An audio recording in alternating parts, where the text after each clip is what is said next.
Tu criaste cada parte do meu corpo. Tu me formaste na barriga da minha mãe. Eu te louvo porque deves ser temido.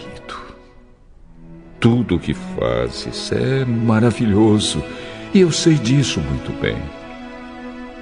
Tu viste quando os meus ossos estavam sendo feitos, quando eu estava sendo formado na barriga da minha mãe, crescendo ali em segredo. Tu me viste antes de eu ter nascido. Os dias que me deste para viver foram todos escritos no teu livro, quando ainda nenhum deles existia.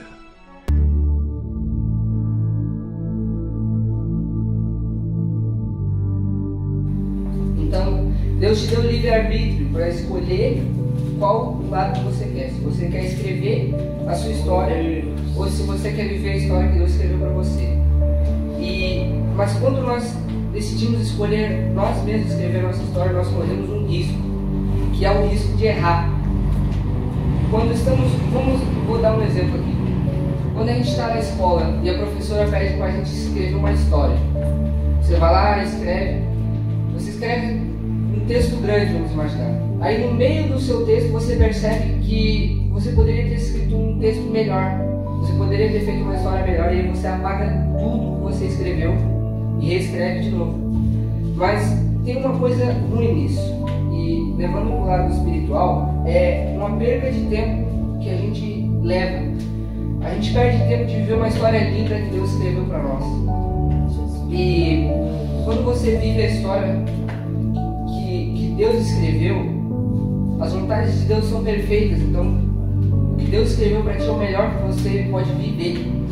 E nós temos um livro, os livros que nos contam mais sobre a vontade de Deus. Está em 1 João 2,17. Se os irmãos puderem abrir comigo.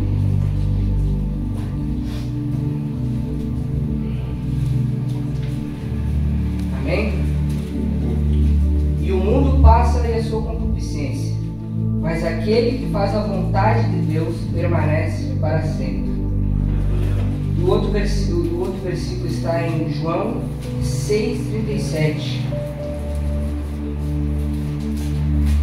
que diz assim: Todo que o Pai me dá virá a mim, e o que vem a mim de maneira nenhuma o lançarei fora, porque eu desci do céu não para fazer a minha vontade, mas para fazer a vontade daquele que me enviou. E a vontade do Pai que me enviou é esta: que nenhum de todos aqueles que me deu se perca, mas que o ressuscite no último dia. Porquanto a vontade daquele que me enviou é esta: que todo aquele que vê o Filho e nele crê tenha a vida eterna, e eu ressuscitarei no último dia.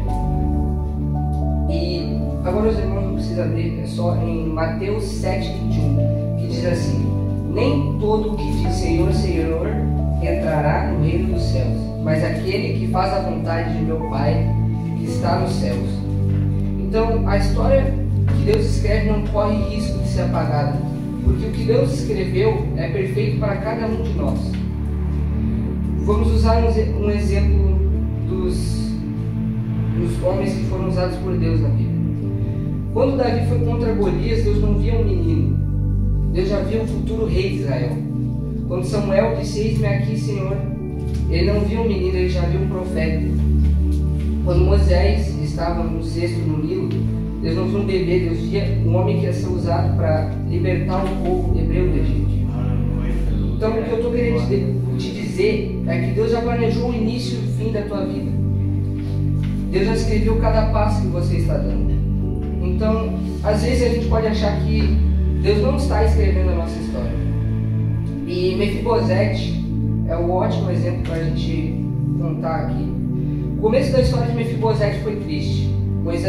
Mefibosete tinha 5 anos quando perdeu o seu pai e seu avô.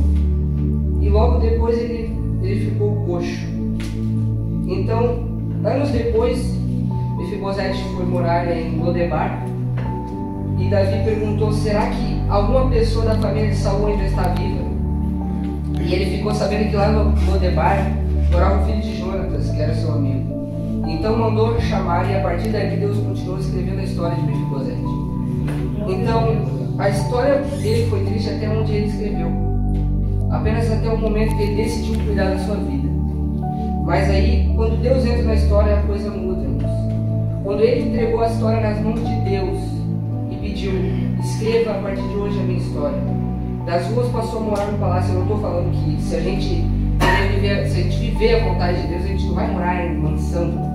Talvez, se Deus tiver isso para a tua vida, tu vai viver, mas não estou dizendo que essa é a vontade de Deus para todos. Mas quando Deus entra na história, Ele muda a nossa vida. Nós temos o exemplo de Paulo, por exemplo. Paulo perseguiu os cristãos. Quem é que naquela época diria que Paulo perseguiu os cristãos, que matava os cristãos, um dia dedicaria a vida por Cristo, um dia morreria por Cristo? Na mente humana isso é uma loucura. A gente nem poderia imaginar. Mas perceba que Paulo decidiu viver tudo aquilo que Deus já havia escrito para ele. Paulo, ele dedicou a sua própria vida a Cristo. Então, tudo aquilo que Paulo vivia, ele deixou para trás. Tudo aquilo que ele tinha. Paulo, de matador de cristãos, se tornou ganhador de almas. Pedro, a Bíblia nos conta que largou a pesca, largou sua profissão, largou o seu ganha-pão para viver a vontade de Deus, para viver aquilo que Deus escreveu sobre ele. Moisés largou o luxo para viver a vontade de Deus, largou o posto de príncipe para se tornar o libertador do povo hebreu. Então, a sua história pode ser mudada para melhor. Apenas decida viver o que Deus escreveu para você. O que Deus escreveu para nós é perfeito, irmãos. Deus escreveu tudo que Ele escreveu para nós, para cada um que está aqui é perfeito. E cabe a cada um de nós querer viver ou não viver isso. Nós temos aqui o exemplo do pastor. O pastor contou sobre a história dele. O pastor tinha 14 anos quando decidiu viver o que Deus escreveu sobre ele, quando decidiu viver a vontade de Deus. E essa é a palavra que eu queria deixar para os irmãos. Que nós venhamos querer viver a vontade de Deus e não a nossa. Nós não venhamos querer escrever a nossa história, mas a viver uma história que já foi escrita por Deus. Essa é a palavra que eu queria deixar para os irmãos.